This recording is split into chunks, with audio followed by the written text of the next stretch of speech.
Bonjour chers frères et sœurs, bonjour à tous et à toutes. Merci d'être là encore ce dimanche. Après ce temps de louange, ce temps de chant et de célébration, nous sommes dans la joie. Je pense que notre cœur est dans la joie ce matin encore d'être présent et d'avoir répondu présent à la convocation de notre Dieu comme chaque dimanche. Et moi je suis particulièrement dans la joie ce dimanche parce que une semaine après avoir célébré cette résurrection, Jésus, et c'est ce que nous dit la parole, nous donne rendez-vous. Et il donne rendez-vous à ses disciples, et c'est ce qu'il a dit à Marie, qu'elle voit devant ce tombeau. Il dit, mais va dire à mes frères que je les précède en Galilée, c'est là qu'ils me verront. C'est là qu'ils me verront. Et donc, Jésus donne rendez-vous à ses disciples après la résurrection. Et on peut souvent se demander, mais qu'est-ce qui se passe ou qu'est-ce qui s'est passé après la résurrection? Et ce matin, après la résurrection, on va se rendre compte que vient un nouveau temps. C'est le temps de la mission. C'est le temps de la rencontre, une nouvelle rencontre avec Jésus-Christ. Une rencontre qui va être une rencontre différente des autres rencontres. Pourquoi? Parce que nous allons rencontrer le Christ ressuscité. Parce que les disciples vont aller à la rencontre d'un Christ transformé. D'un Christ qui a déjà reçu la sanctification du Père. Qui a déjà reçu, après cette résurrection, la force, la puissance doublée encore du Père. Il était puissant avant, mais il est encore doublement puissant après la résurrection. Et c'est ce Christ-là qui nous donne rendez-vous. Vous vous rendez compte? C'est un privilège de pouvoir maintenant s'approcher, comme ces disciples-là, d'un Christ, d'un Jésus doublement, triplement puissant, qui vient de ressusciter. Alors ce matin, mon frère, ma sœur, je ne sais pas ce que tu fais, mais sache que Jésus te donne rendez-vous. Le Jésus glorifié, le Jésus ressuscité, le Jésus doublement puissant te donne rendez-vous sur cette montagne en Galilée. Ce matin, je voudrais qu'on célèbre, et on a commencé à le faire à travers ces chants, et je remercie Dieu pour cela, parce que le Saint-Esprit conduit l'adoration et il met le lien avec la prédication. Le Saint-Esprit conduit les prières et il met le lien avec la prédication alors qu'on ne s'est pas concerté. J'ai entendu dans les prières tout à l'heure tout ce que nous allons dire ici dans cette prédication. À travers les chants qu'on a chantés alors que ça a été préparé des semaines à l'avance. Sans même connaître le thème de la prédication, le Seigneur a fait le lien et il a voulu qu'aujourd'hui nous parlions de la mission. Nous rencontrons le Jésus glorifié qui nous confie une mission. J'ai envie que ce matin, chers frères et sœurs, nous célébrions le Christ du tout-pouvoir. Tout pouvoir m'a été donné dans le ciel et sur la terre. Et c'est ce Christ-là, je ne sais pas si vous vous rendez compte, que nous devons rencontrer. Que nous allons rencontrer. Et c'est ce Christ-là qui nous donne rendez-vous sur la montagne en Galilée. C'est ce Christ-là, il dit, ne manque pas ce rendez-vous. Ne manque pas le rendez-vous de Galilée. Parce qu'il va se passer des choses puissantes. Ce matin, il n'y a que la puissance qui se dégage. Ce matin, il n'y a que le pouvoir qui se dégage. Parce que notre Christ, par la puissance du Saint-Esprit, est sorti puissamment du tombeau. Et c'est ce que nous voulons voir ce matin. Et sachez une chose, cette puissance qui a sorti Christ du tombeau est la même qui nous sortira de nos tombeaux. Cette puissance, ce tout pouvoir qu'il a reçu maintenant, il nous le partage.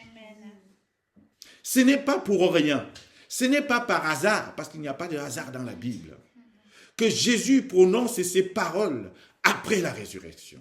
C'est après la résurrection qu'il dit « Tout pouvoir m'a été donné. » Et on peut se dire, mais Seigneur, mais tu étais déjà tout puissant. De quel pouvoir tu nous parles? Parce que Jésus a accompli la mission. Parce que 2 jours avant, il était dans le tombeau. il était en lutte, il était dans la guerre, il était dans le combat, il était dans la bataille avec les forces des ténèbres, il était dans la bataille avec ses ennemis, il était dans le combat avec toutes ces forces du mal, avec tous ces obstacles, toutes ces oppositions et toutes ces dominations. Et le troisième jour, il est sorti victorieux de ce combat. Voilà pourquoi il dit, ça y est, maintenant, tout pouvoir m'a été donné. Comprenez que Jésus veut nous dire, je les ai vaincus. Amen. Plus rien ne peut vous empêcher maintenant d'accomplir ma volonté. Amen. Plus rien ne peut vous empêcher maintenant d'accomplir ma mission. Pourquoi? Tout pouvoir m'a été donné. Amen. Je ne sais pas si on est sur la même longueur d'onde ce matin. Je ne sais pas si vous vous rendez compte, comme moi, comme l'Esprit m'a permis de me rendre compte de ce privilège que nous avons, nous, croyants du monde, nous, chrétiens du monde, nous, missionnaires du monde, nous sommes tous des missionnaires. De pouvoir recevoir de celui qui a reçu tout pouvoir, l'autorité et le pouvoir d'aller annoncer sa parole. Je ne sais pas si vous vous rendez compte de ce privilège. Jésus dit tout pouvoir. Ça veut dire qu'il n'y a plus rien. Il n'y a plus rien qui peut bloquer quoi que ce soit. Amen. Tout pouvoir a été donné à Jésus pour la mission qu'il nous a donne, qu'il nous donne aujourd'hui. Alors c'est ça que nous allons voir à travers cette parole. Le rendez-vous de Jésus, le rendez-vous de Galilée, le rendez-vous d'un Jésus transformé, glorifié, ressuscité. C'est un peu comme ce rendez-vous qu'il a donné à ses disciples sur la montagne de la transfiguration. Sauf que là, aujourd'hui, en ce moment-ci, il est déjà transformé. Il est déjà ressuscité. Il est déjà glorifié. Et c'est ce Jésus puissant, plus que puissant que jamais, que nous rencontrons ce matin pour la mission. Merci Seigneur. Merci pour ce pouvoir. Merci pour la résurrection. Oui, tout pouvoir pour la mission. Alors lisons ces versets dans Matthieu chapitre 28, et je me rends compte que je ne vous ai pas donné la référence, tellement passionné, emballé par ce message. Matthieu 28, versets 16 à 20. Les paroles de Jésus à ses disciples après la résurrection. Voici ce qui est écrit. Les 11 disciples allèrent en Galilée sur la montagne que Jésus leur avait désignée. Quand ils le virent, ils l'adorèrent. Mais quelques-uns eurent des doutes. Jésus, s'étant approché, leur parla ainsi. Tout pouvoir m'a été donné dans le ciel et sur la terre. Allez, faites de toutes les nations des disciples, les baptisant au nom du Père, du Fils et du Saint-Esprit, et enseignez-leur à observer tout ce que je vous ai prescrit. Et voici, je suis avec vous tous les jours jusqu'à la fin du monde. Voilà les paroles de Jésus. Et c'est ce que mon épouse vient de lire tout à l'heure dans sa prière. On ne s'est pas concerté, mais le Seigneur Jésus-Christ, son esprit guide toutes choses. Quand il veut nous parler d'une manière spéciale, il fait cela. Il fait des connexions. Ce matin, Jésus nous parle sur la montagne de Galilée. Ce matin, Jésus veut qu'on prête l'oreille à ses paroles d'une manière spéciale. Ce matin, c'est un nouveau Jésus que nous rencontrons. C'est le Jésus ressuscité. C'est le Jésus glorifié et qui veut nous dire quelque chose de fort. Ce matin, il n'y a que pouvoir et puissance. Jésus nous dit que tout pouvoir lui a été donné. C'est le pouvoir de la résurrection. C'est la première chose que nous devons retenir ce matin. Jésus a reçu le pouvoir de la résurrection. C'est le pouvoir qui est issu de la résurrection. Une puissance terrible et forte qui est sortie de la résurrection et qui fait que Jésus est plus puissant que jamais aujourd'hui. Et mes bien-aimés en Christ, ce pouvoir il l'a reçu du ciel, il l'a reçu de la terre, et il a obtenu ce pouvoir même sous la terre. Quand Jésus meurt sur la croix à Golgotha, on dit que la terre a tremblé. On dit que les gens qui étaient morts ont ressuscité ce jour-là à Jérusalem et on les voyait dans la ville. Alors qu'ils étaient morts, ils ont ressuscité parce qu'il y avait tellement de puissance qui s'est dégagée. Sous la terre, déjà, Jésus est allé voir ce qu'il y a sous la terre, dans les ténèbres. Et sa puissance s'est manifestée au point de ressusciter ceux qui étaient morts déjà ce jour-là. À tel point que un des soldats romains qui était chargé de garder la croix a dit ce jour-là, devant la croix, celui-ci était vraiment le Fils de Dieu. C'est la première fois que de la bouche de l'opposant, de la bouche de ceux qui étaient adversaires de Jésus, quelqu'un reconnaît qu'il était le Fils de Dieu. Tellement la puissance s'est dégagée ce jour-là. Alors quand on l'enferme dans ce tombeau, on se dit, ça y est, c'est terminé. C'est fini pour lui. Mais qu'est-ce qui se passe au troisième jour? On a mis une grosse pierre devant ce tombeau. Et on a scellé. On s'est dit, personne ne peut avoir la force de bouger cette pierre. Personne ne peut avoir la force d'enlever cette pierre pour prendre le corps. Ça y est, c'était terminé. Mais en fait, en faisant cela, ces soldats étaient en train de préparer la puissance qui allait se dégager 2 jours après.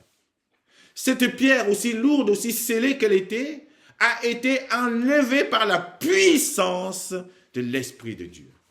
Ils n'ont rien compris. La pierre a été roulée.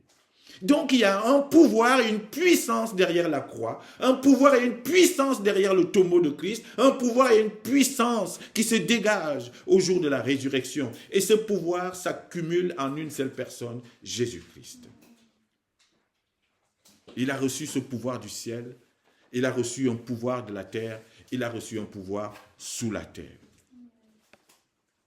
Et ce matin, Jésus veut nous faire comprendre que c'est par ce pouvoir de la résurrection que nous vivons aujourd'hui. C'est par le pouvoir qu'il a reçu de ce moment de la résurrection qu'aujourd'hui, que tu te lèves le matin, que tu marches, que tu vas au travail. C'est par le pouvoir de la résurrection aujourd'hui que tu résistes aux maladies, aux difficultés, aux épreuves. C'est par le pouvoir de la résurrection que nous faisons ce que nous faisons. S'il n'y avait pas ce pouvoir, cette puissance sortie de la résurrection, nous n'en serions plus là. Et certaines épreuves nous auraient déjà balayés. Plusieurs fois, nous serions déjà tombés dans le piège de l'ennemi. Mais c'est le pouvoir de la résurrection, la puissance de la résurrection de Christ qui se dégage en nous, en tous ceux qui croient en Jésus-Christ, qui nous permet de résister et d'être encore là, jusqu'au jour où lui-même, par son pouvoir, dira, Marcel, aujourd'hui, je t'appelle à moi. Nous vivons, nous sommes encore sur cette terre, quel que soit ce que nous sommes, par le pouvoir que Jésus a reçu de la résurrection. Le pouvoir de vie, le pouvoir de résister, le pouvoir de marcher, le pouvoir de faire tout ce que nous pouvons faire. Ce tout pouvoir que Jésus a reçu, il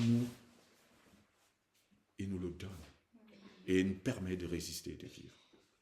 Je ne sais pas si vous voyez ce que je veux dire, mais s'il n'y avait pas ce pouvoir de la résurrection, cette puissance qui est sortie du tombeau, nous ne serions plus là. Tout pouvoir a été donné à Jésus pour que toi, aujourd'hui, tu vives. C'est la première chose. La deuxième chose, c'est que ce pouvoir que Jésus obtient de cette résurrection et de ce moment formidable lui donne maintenant l'autorité, la légitimité de faire quoi? D'envoyer en mission. Jésus nous envoie maintenant en mission. Jésus envoie ses disciples en mission après la résurrection, c'est-à-dire après avoir eu tout pouvoir, après avoir reçu tout pouvoir. Avant, il leur avait dit, comme mon Père m'a envoyé, moi aussi je vous envoie. Ça, il leur avait dit avant. Mais ici, il va reprendre cette parole en disant d'une manière plus forte encore. Pourquoi? Parce que le pouvoir a doublé. Sa puissance est passée à un autre niveau, une autre dimension, de telle sorte que maintenant, il se sent tout puissant pour dire à ses disciples, c'est maintenant que vous pouvez aller. Tout pouvoir m'a été donné pour que je vous envoie en mission. Vous savez, ce n'est pas n'importe qui envoie quelqu'un. Celui qui envoie, souvent, a toujours l'autorité sur l'envoyé. C'est le père qui envoie l'enfant. C'est la mère qui envoie l'enfant. Donc il y a toujours une question de hiérarchie, de pouvoir et d'autorité sur celui qui envoie.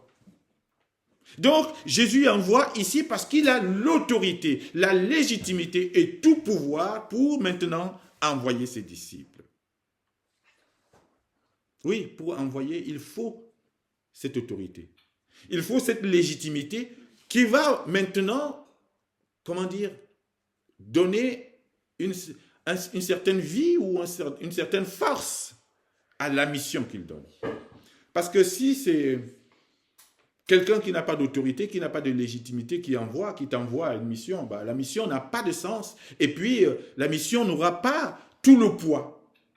Mais si nous avons le poids de partir, c'est parce que c'est Jésus qui nous envoie.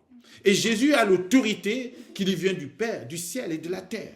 Il a tout ce pouvoir-là et il peut nous envoyer. Et c'est ça qui légitime aussi notre mission. À quel nom tu prêches? En quel nom tu loues? En quel nom tu gères tel ou tel ministère? C'est au nom de Jésus. Et c'est parce que tu le fais au nom de Jésus que ta mission prend forme. Je comprends pourquoi maintenant l'apôtre Paul, il se présentait toujours comme venant serviteur de l'Éternel. Mon autorité ne vient pas d'un homme. Mon autorité vient de celui qui a l'autorité. C'est Jésus-Christ. C'est Dieu le Père. C'est le Saint-Esprit. Alors, c'est ça qui donne une légitimité à ce que je fais. Sinon, ça ne servait à rien. Les apôtres avaient leur autorité de Jésus-Christ. Nous aussi, maintenant, serviteurs et servantes de Dieu d'aujourd'hui, notre autorité vient de Dieu. C'est parce de Jésus-Christ, c'est parce qu'il a dit à un moment donné, allez. N'importe qui peut venir et me dire, vas-y. Si je veux, je pars. Si je veux, je ne veux. Et puis d'abord, je vais lui demander, mais tu me dis d'aller en tant que qui? Donc on a besoin de cette légitimité-là pour renforcer notre mission. Pour que notre ministère ait toute l'ampleur dont elle a besoin. Et pour qu'il y ait, au bout du compte, quelque chose, des résultats, il faut que ton ministère, ta mission, soit sous l'autorité de celui qui a tout pouvoir, c'est-à-dire Jésus-Christ. Sinon, ça ne sert à rien. Voilà pourquoi certains qui semblent parler au nom de Jésus et qui ne sont pas forcément envoyés de Jésus, tombent, et ça ne marche pas, et ça tourne, et ça ne va pas. Parce que leur mission ne tient pas d'une autorité, de l'autorité de Jésus-Christ. Et donc voilà pourquoi, après la résurrection, il leur dit tout pouvoir. Il commence d'abord par dire tout pouvoir m'a été donné, avant de leur dire allez. Il dit voyez, j'ai reçu la légitimité pour vous envoyer. Vous pouvez maintenant aller en toute quiétude avec cette force. Amen. Amen. Oui. La troisième chose que nous pouvons retenir, chers frères, ce matin, à travers ce passage, c'est que ce pouvoir, cette autorité que Jésus utilise et qu'il a reçu donc de cette résurrection, un pouvoir spécial, il nous le partage. Il le partage en quelque sorte, il le délègue, il le confère aussi à ses envoyés et à ses disciples. Vous savez, avant qu'il ne reparte au ciel, il dit à ses disciples, ne bougez pas de Jérusalem avant d'avoir reçu quoi? Une puissance venue d'en haut. Et d'ailleurs, quand il vient les voir on a vu ça mercredi, quand il vient voir ses disciples dans cette salle où ils sont enfermés, il dit, recevez le Saint-Esprit. Et ce pouvoir qu'il nous partage, c'est le Saint-Esprit.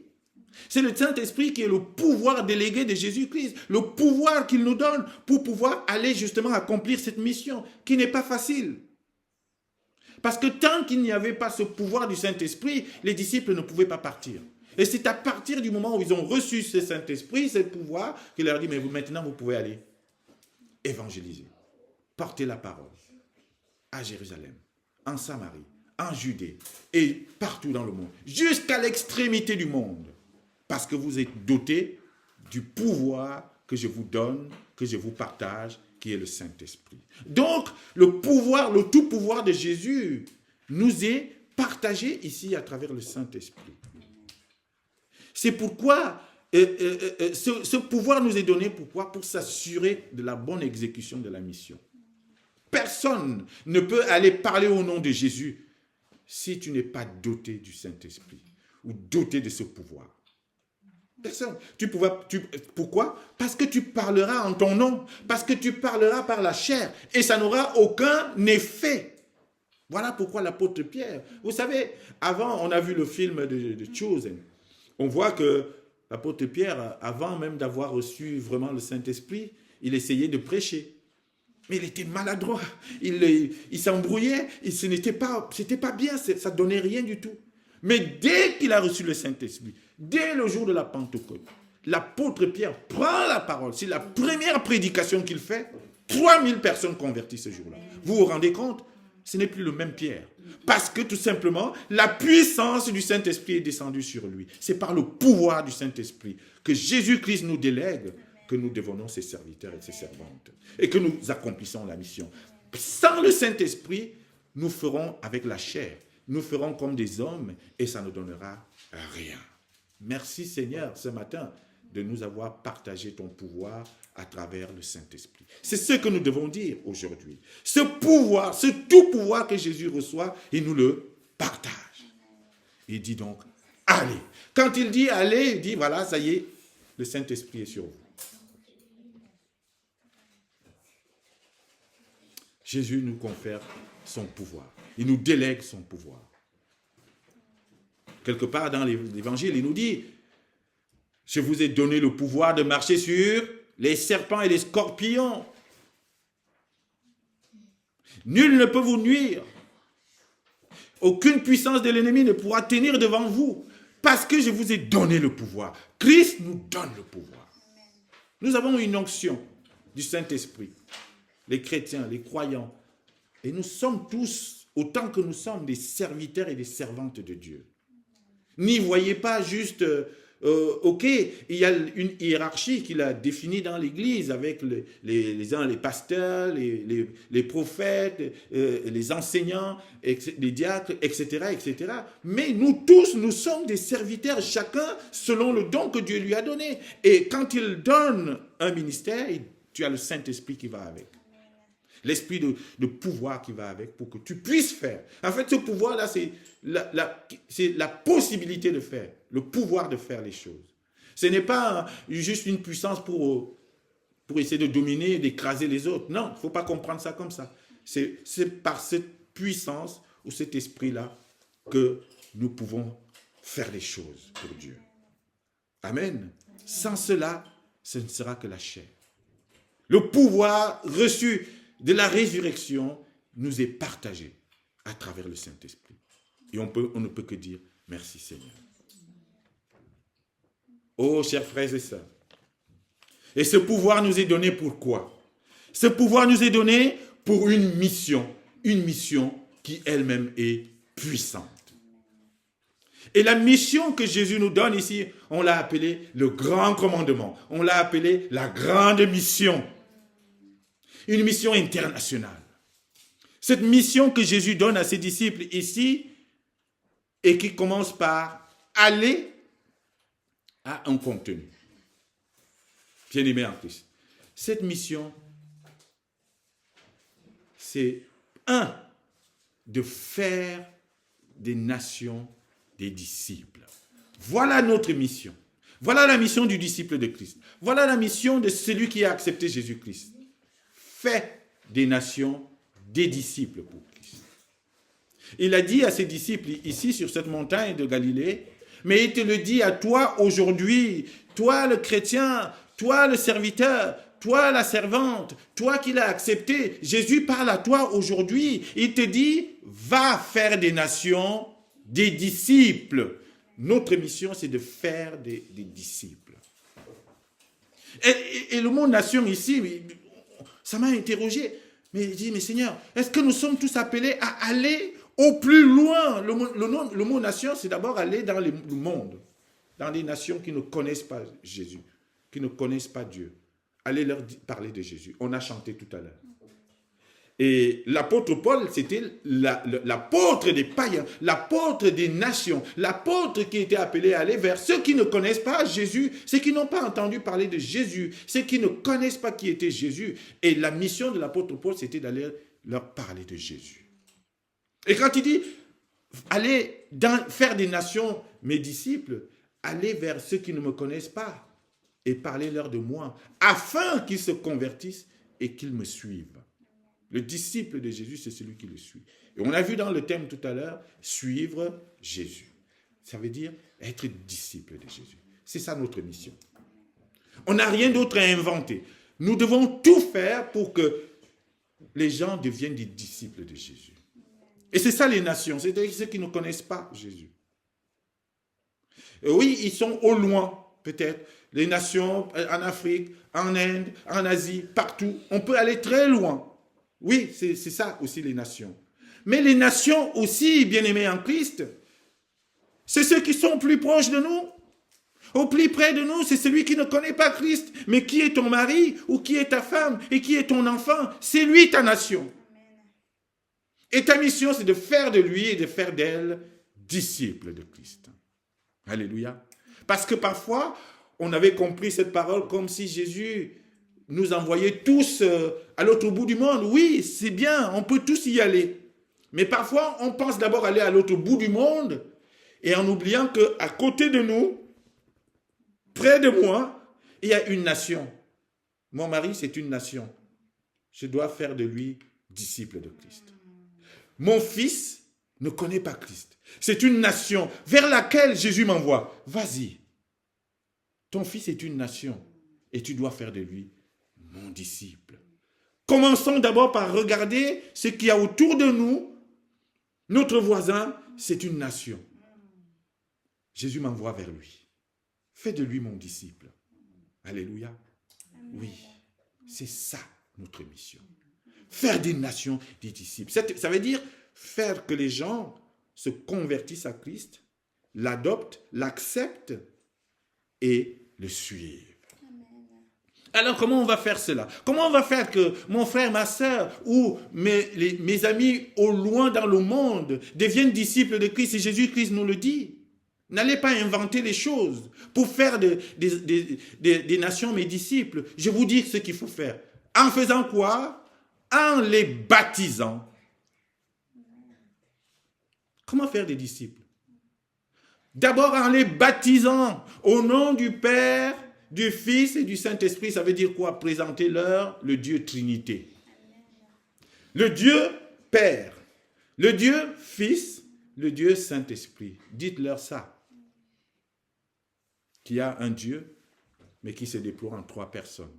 Parlez-leur de Dieu le Père. Parlez-leur de Dieu le Fils. Parlez-leur du Saint-Esprit. C'est ça, en fait, les baptiser au nom du Père, du Fils et du Saint-Esprit. Ne baptisez pas les gens à votre nom, ou au nom de je ne sais pas qui, ou au nom de je ne sais pas quelle autorité. Vous ne pouvez baptiser quelqu'un qu'au nom du Père, du Fils et du Saint-Esprit, qu'au nom de la Trinité. Voilà ce que vous devez faire d'abord. Pour faire des disciples, parlez-leur du Père, parlez-leur du Fils, parlez-leur du Saint-Esprit. Et vous êtes sûr qu'en étant sur cette ligne, vous êtes sur la bonne voie pour que moi je vienne bénir, que l'Esprit les convainc. Ce n'est pas vous qui allez les convaincre. C'est pour ça qu'il dit au nom du Père, du Fils et du Saint-Esprit. Au final, c'est le Saint-Esprit qui va les convaincre de péché. Il va dire, oui, je dois changer. Mais vous aurez d'abord parlé. C'est ça en quelque sorte le baptême. Et c'est pour ça qu'on fait une préparation au baptême. On prend le temps de parler aux enfants, à nos enfants ou aux personnes qui veulent se baptiser du Père, du Fils et du Saint-Esprit. Avant d'aller les baptiser au nom du Père, du Fils et du Saint-Esprit, on leur parle déjà de quoi il s'agit. Voilà comment il faut faire. La deuxième chose, pour faire des disciples, il faut les enseigner, il y a la formation dans la mission. Nous avons une mission de formation. Faire des disciples en les enseignant. Comment veux-tu que quelqu'un devienne disciple de Christ si tu ne l'enseignes pas, si tu ne le formes pas? Ça veut dire si tu ne lui présentes pas Christ, si tu ne lui racontes pas l'histoire de la vie, de la naissance, de la vie, de la mort et de la résurrection de Christ. Il doit comprendre tout cela. Tu dois l'enseigner parce que le Saint-Esprit nous a enseigné. Nous devons aussi enseigner. Nous sommes des formateurs. Nous sommes des enseignants. Le disciple que Jésus envoie est un enseignant. C'est un formateur. La formation fait partie de la mission. La formation, c'est un ordre du missionnaire. Enseigner aux autres. Mais leur enseigner quoi? Parce que c'est aussi cela, bien-aimés en Christ. Si nous voulons que cela marche, attention à l'enseignement que nous donnons. Qu'est-ce que tu enseignes pour que les gens deviennent disciples? Est-ce que tu enseignes ta philosophie? Est-ce que tu enseignes ta façon de voir les choses? Est-ce que tu enseignes ton courant de vie? Qu'est-ce que tu enseignes? Jésus nous dit ici, enseignez-leur à observer quoi? Ce que moi je vous ai prescrit. Donc le seul enseignement que nous devons donner aux gens, aux nations, à nos frères, à nos sœurs pour qu'ils deviennent disciples de Christ, vient de l'évangile, vient de ce que Jésus a enseigné à ses disciples. Donc l'appui, la base de notre enseignement, c'est la parole de Dieu. C'est la Bible. Tout a été dit dans cette Bible. Tout a été dit par Jésus-Christ. Il dit juste, prenez cela, enseignez-leur. Enseignez-leur à observer mes prescriptions, mes commandements, l'amour, le fruit de l'esprit. Enseignez-leur tout simplement ce que je vous ai dit. N'inventez pas. Or, souvent, les hommes passent le temps à vouloir forcer, à vouloir inventer, à vouloir forcer les gens. On ne force pas les gens. On enseigne, on présente et on laisse Dieu faire. Et on laisse le Saint-Esprit faire. On ne forcera jamais personne à venir se baptiser. On ne forcera jamais personne à devenir disciple de Christ. Mais par contre, notre mission, c'est juste de présenter, de parler au nom de Jésus. Et par l'Esprit Saint qui est en nous, pas en notre nom. Voilà ce que Jésus nous donne comme mission aujourd'hui. Et c'est important de savoir juste tous ces petits aspects de la mission pour qu'on ne se trompe pas. Beaucoup de gens aujourd'hui se trompent et se disent « mais la mission ne marche pas, les gens ne se convertissent pas, je ne comprends pas ». Mais est-ce que tu parles au nom de Jésus? Est-ce que tu parles par la puissance du Saint-Esprit ou alors tu parles par la chair? Et souvent, c'est là où on se trompe. Et alors, dans cette mission, et j'ai fini par là, chers frères et sœurs, nous ne sommes pas seuls. Il a dit au départ que tout pouvoir lui a été donné. Oui, mais ce pouvoir qui a été donné à Jésus-Christ, dans le ciel, sur la terre, et je dirais même sous la terre, ce pouvoir lui permet aujourd'hui de nous suivre, de nous garder, de nous protéger, de nous guider, jusqu'à la fin du monde. Je serai avec vous jusqu'à la fin du monde. Le missionnaire, le disciple que Jésus envoie n'est pas seul. Il est avec Jésus. Il est avec celui qu'il a envoyé. Il est là. Il lui assure sa présence. Il lui assure sa protection. Et qui fait que plus rien ne peut t'empêcher d'accomplir ta mission. Tout pouvoir a été donné à Jésus pour que plus rien ne puisse t'empêcher d'accomplir la mission pour laquelle il t'a envoyé. Il n'y a plus de prétexte.